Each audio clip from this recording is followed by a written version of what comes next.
السلام عليكم ورحمة الله. معاكم الدكتور محمد رجب، أخصائي طب الأطفال وحديث الولادة. إن شاء الله هتكلم معاكم في الفيديو ده عن إيه هي أسباب الكحة والسعال عند الأطفال، وإمتى الطفل يكون عنده كحة ولازم يروح للطبيب المعالج بتاعه، وإيه هي علاج الكحة بالأعشاب الطبيعية. فتابعوا معايا الفيديو للآخر.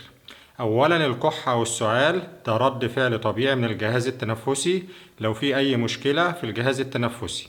والكحة دي نوعين، ده إما كحة جافة أو كحة رطبة.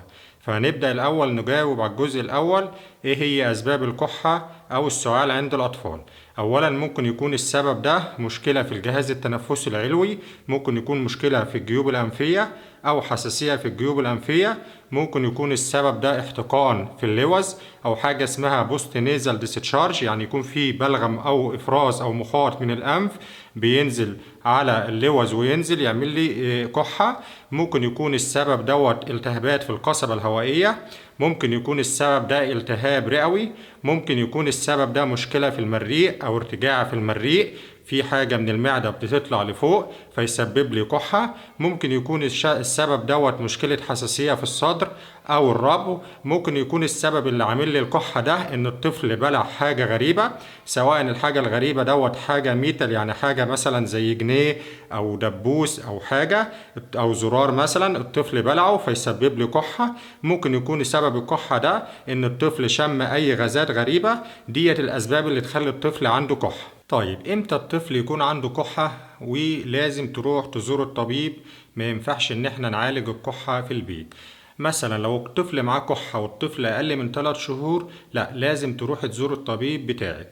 طيب، لو الطفل دوت عنده كحة وعنده مشكلة في الجهاز التنفسي، يعني مش قادر ياخد نفسه، لا ساعتها لازم تروح للطبيب بتاعك. لو الطفل دوت معاه كحة ودرجة حرارته أعلى من 38، لا ساعتها لازم تروح للدكتور المعالج. لو الطفل ده معاه كحة وفيه مشكلة في لون الشفايف مزرقة أو كده، لازم تروح للدكتور. لو الكحة دي بدأت بعد بلع شيء غريب، سواء حاجة ميتال أو الحاجة الغريبة دي حتى لو أكل، لازم يروح للدكتور. لو الكحة ديت معاه إعياء شديد، يعني الطفل عنده كحة وتعبان جدا ونيمان وخدلان ومعاه مشاكل تانية، لا ساعتها لازم تروح للدكتور. لو كانت الكحة دي كحة رطبة، يعني كحة ببلغم، وكان لون البلغم ده لونه أخضر أو لونه بني، لا لازم تروح للدكتور، لأن ممكن يكون في مشكلة في الجهاز التنفسي شديدة أو التهاب رئوي. في الحالات ديت لا لازم نروح للدكتور. لو كانت الكحة ديت بقالها 3 أسابيع ومستمرة وخدنا أدوية كتيرة، سواء أدوية مواد عشبية أو حاجة هيربال، والكحة ما زالت مستمرة، لا في الحالات ديت لازم نروح للدكتور، لأن المشكلة ممكن ما تكونش مشكلة كحة بس، لا ده ممكن تكون مشكلة كبيرة أكتر من كده. طيب، ازاي تعالج الكحة في البيت لو الحاجات اللي احنا قلنا عليها ديت مش موجودة؟ ازاي تعالج الكحة في البيت بالأعشاب الطبيعية؟ ممكن نستعمل الحاجات دي، وحبذا ان احنا نحليها بعسل نحل مكان السكر. زي اليانسون كويس جدا في الكحة، الحلبة كويسة جدا في الكحة، الكراوية كويسة جدا في الكحة، النعناع كويس بيريح الجهاز التنفسي وبيهدي الأعصاب وممكن يساعد الطفل إن هو ينام. النعناع كويس جدا. الزنجبيل برضو ممتاز في علاج الكحة، وزي ما قلت لحضراتكم إن احنا نحليه بعسل النحل.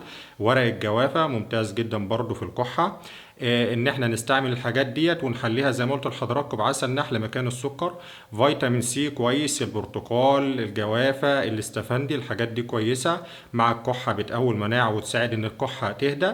لو حبينا نستعمل دواء في البيت، بنستعمل حاجات هيربال. افضل حاجة الهيربال اللي هي المواد العشبية، الحاجات اللي هي معمولة من ورق اللبلاب. الحاجات دي ممتازة وبتساعد ان الكحة تهدى، وممكن نستعملها في البيت عادي بأمان ومفيش مشكلة منها. وده كان الفيديو بتاع النهاردة. يا رب يكون فيه معلومات مفيدة ليكم، وانتظرونا ان شاء الله في الفيديوهات القادمة على القناة. واشوفكم بخير وامن وسلام، وربنا يبارك في اولادنا ويحافظ عليهم. والسلام عليكم ورحمة الله وبركاته.